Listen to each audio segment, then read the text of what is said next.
Começa agora. AEDAS no ar.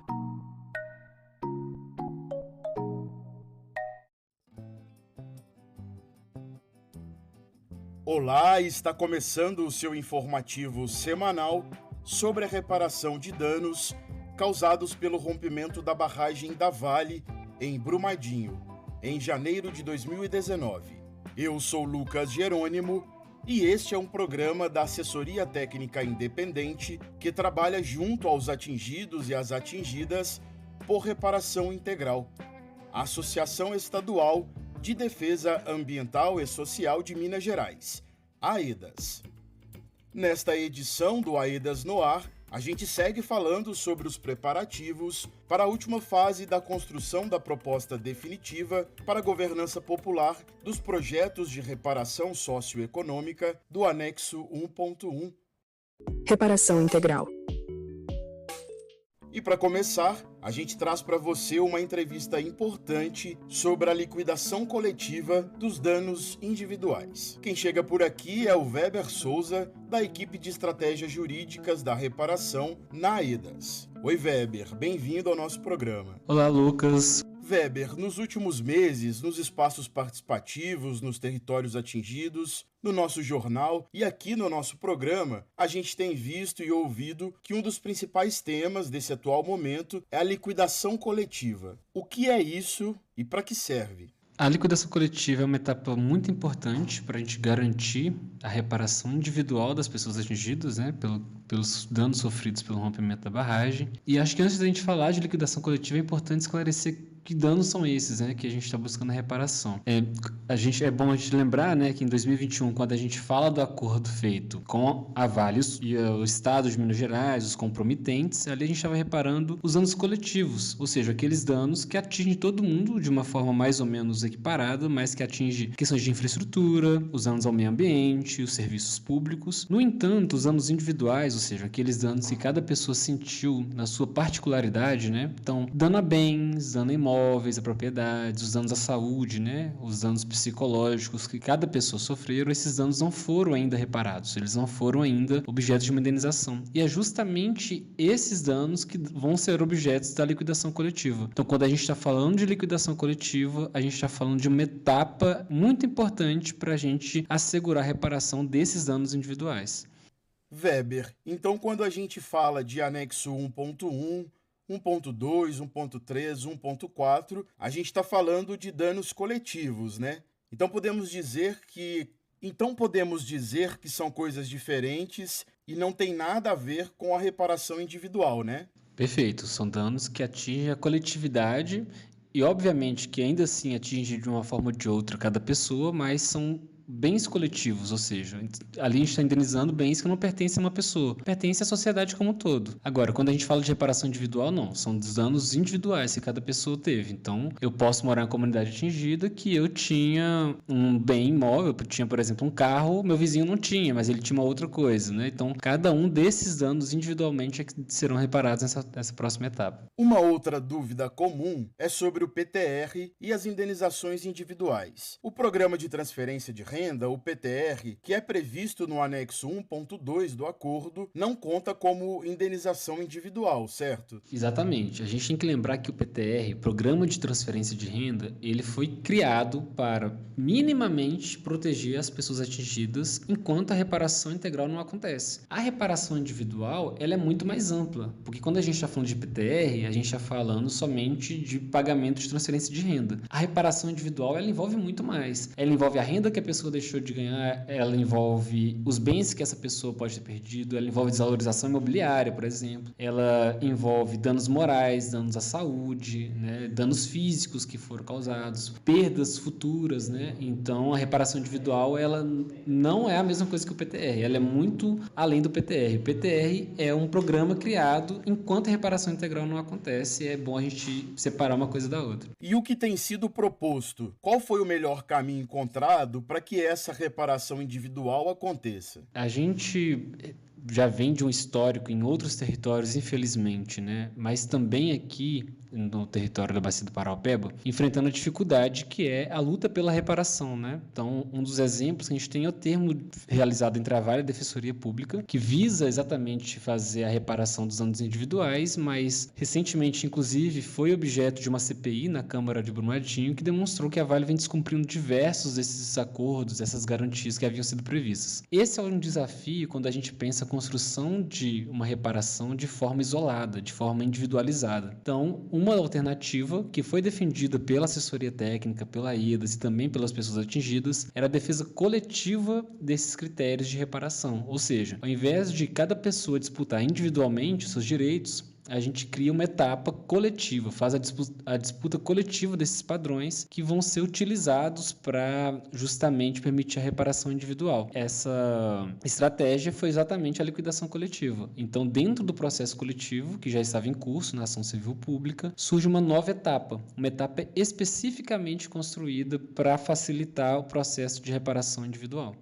Daqui a pouco a gente continua a nossa prosa com o Weber Souza, da equipe de estratégias jurídicas da reparação na AEDAS, sobre a liquidação dos danos individuais. A gente vai saber por que o processo coletivo é tão importante para a garantia do direito à indenização individual das pessoas atingidas. Você está ouvindo AEDAS no ar. Lideranças atingidas da região 2, Betim, Igarapé, Juatuba, Mário Campos e São Joaquim de Bicas estiveram reunidas com a entidade gestora no sábado, dia 25 de maio, para o momento 4 da construção popular da proposta definitiva de gestão para o anexo 1.1. Quem chega com as informações é o comunicador Diego Cota. O momento foi a última etapa regional antes do encontro da Bacia e aconteceu na região do Citrolândia, em Betim. O objetivo do momento foi o debate acerca das propostas elaboradas pelas 5 regiões atingidas nos espaços anteriores e a definição de consensos para o encontro interregional nos 3 pilares da proposta definitiva: governança popular, plano participativo e fluxo de projetos e programa de crédito e microcrédito. Durante a manhã, as pessoas atingidas foram divididas em 3 grupos para o debate e no período da tarde foi realizada uma plenária para revisão das propostas. O atingido Adilson Ramos, da comunidade Reta do Jacaré de Mário Campos, destacou a construção coletiva. Eu saio daqui satisfeito, é um encontro muito bom, né? A gente tem um momento de compartilhar, né, as expectativas da reparação coletiva que a gente vem discutindo há um tempo. A expectativa do anexo 1.1 é muito boa. A gente sabe que a reparação coletiva é longa e a gente tem que reunir mesmo para discutir sobre as soluções. O período de construção da proposta definitiva, que teve início no dia 4 de março, foi de trabalho intenso das equipes da AEDAS para que pudesse ser viabilizada a etapa regional da elaboração coletiva das diretrizes do anexo 1.1. A gerente-geral do eixo de reparação da AEDAS, Gabriela Cota, falou sobre o empenho das equipes. A gente contou com o esforço das equipes de logística, de mobilização, a própria equipe do anexo e outras equipes internas também que vão subsidiando esse processo. Fizemos diversos espaços preparatórios para todos os espaços que a gente realizou, né, contribuiu com a entidade gestora, realizando a estrutura, a mobilização e a logística. Então todos os espaços com a entidade gestora foram antecedidos de espaços preparatórios, onde a gente esteve nos territórios da região 1, da região 2, inclusive com os povos e comunidades tradicionais. A próxima etapa será o encontro com as lideranças das 5 regiões da Bacia do Paraopeba e Represa de Três Marias, que está programado para os dias 8 e 9 de junho em Belo Horizonte. Ao todo, serão 250 representantes que vão eleger as regras para execução do anexo 1.1. Na primeira fase de execução, está prevista a aplicação de R$300 milhões no período de 2 anos em projetos comunitários e linhas de crédito e microcrédito. Fique com a gente, o intervalo rápido e voltamos já. Estamos apresentando AEDAS no ar. Voltamos a apresentar AEDAS no ar. Voltamos. Por aqui, Lucas Jerônimo e o AEDAS no ar, informativo da assessoria técnica independente dos atingidos pelo rompimento da barragem da Vale sobre o processo de reparação de danos. Além deste nosso espaço, você pode se informar pelo nosso site aedasmg.org e pelas redes sociais no @aedasmg. Agora seguimos com a segunda parte da nossa conversa com o Weber Souza, da equipe de estratégias jurídicas da reparação na AEDAS. A nossa prosa, que começou no primeiro bloco, é sobre a liquidação coletiva dos danos individuais causados pelo rompimento. Weber, você vinha falando que o pleito, o pedido coletivo pela liquidação dos danos individuais foi o melhor caminho encontrado para esse momento. Por que a liquidação coletiva é juridicamente mais estratégica?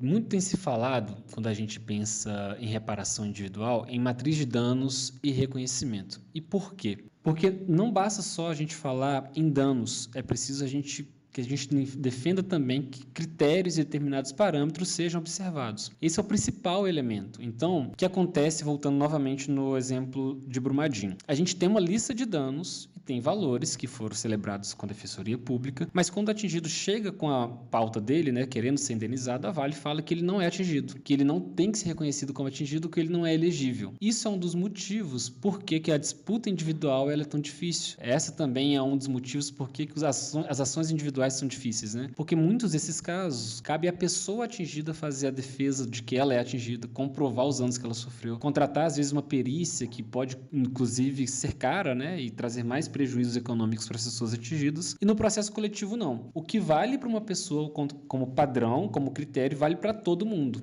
Weber, nesta parte do processo de liquidação, quem que participa? A liquidação coletiva, ela é uma etapa do processo judicial. Então, é muito comum, quando a gente pensa, eu vou entrar na justiça contra alguém, É muito comum que a gente pense uma primeira etapa, onde eu vou falar se a pessoa deve ou não, Então, vamos pegar o exemplo de um carro, Eu sofri uma batida no meu carro, eu entro na justiça contra aquela pessoa. O que se espera é, na primeira etapa, eu vou comprovar que a pessoa é culpada pelo aquele dano que ela me causou e que ela tem que ser responsável por pagar os danos causados. E na próxima etapa ela me paga esses danos, que a gente chama de execução. No entanto, existem causas e condições que não é possível a gente passar de uma etapa direto para outra. Então, por exemplo, no caso do carro, a gente tem, por exemplo, a tabela FIP, que é uma referência que você ali consegue de forma muito simples falar quanto que aquela pessoa, se for reconhecida que ela deve, quanto que ela tem de pagar. No caso do rompimento é diferente. A gente está falando de uma multidão de danos, uma diversidade muito grande de danos que acontecem em um território de uma forma, que acontecem de outra forma em outro território, danos que acontecem só em uma região, não acontecem em outra, que acontecem de formas muito diferentes, em cada localidade. Então, não era possível, então a gente teve, desde antes da instauração da liquidação coletiva, a condenação da Vale a pagar os danos individuais que ela causou. Mas quais danos são esses? Quanto que a Vale tem que pagar? Como ela tem que pagar? Nada disso foi estabelecido. Então é justamente isso que a gente precisa agora nesse momento. Uma etapa que fale quais são os danos que a Vale tem que pagar, quanto que ela tem que pagar por esses danos e como que as pessoas atingidas farão para acessar essas indenizações. E o que falta para a fase de execução? O grande instrumento, o grande resultado que se espera da fase de liquidação coletiva é um instrumento, que a gente já falou dele, chamado de matriz de danos e reconhecimento. Pode parecer muito complexo esse nome, mas é muito simples. É como se fosse um grande caderno com uma lista de danos, os valores de cada dano e uma explicação falando como que as pessoas atingidas têm que se apresentarem, perante a justiça para ser reconhecidas como atingidas, ou seja, quais documentos elas têm que apresentar, qual o tipo de informação precisa ser comprovado, ou ainda algumas outras garantias que protejam o direito das pessoas atingidas. Então, na decisão do Dr. Murilo, que é o juiz responsável pela fase de liquidação coletiva, ele previu que nessa etapa seja novamente nomeado o FMG como perita, ou seja, a UFMG vai ser responsável por fazer a identificação desses danos, lembrando que a gente tem de um lado as instituições de justiça, então o Ministério Público, a Defensoria Pública defendendo os direitos das pessoas atingidas e do outro lado a Vale defendendo seus próprios direitos. A UFMG entra como uma perita que vai também ajudar na identificação dos danos e no final a gente pretende ter uma matriz de danos construída com todos esses danos. Então o que a gente está previsto é isso: primeiro a nomeação da UFMG, logo que a UFMG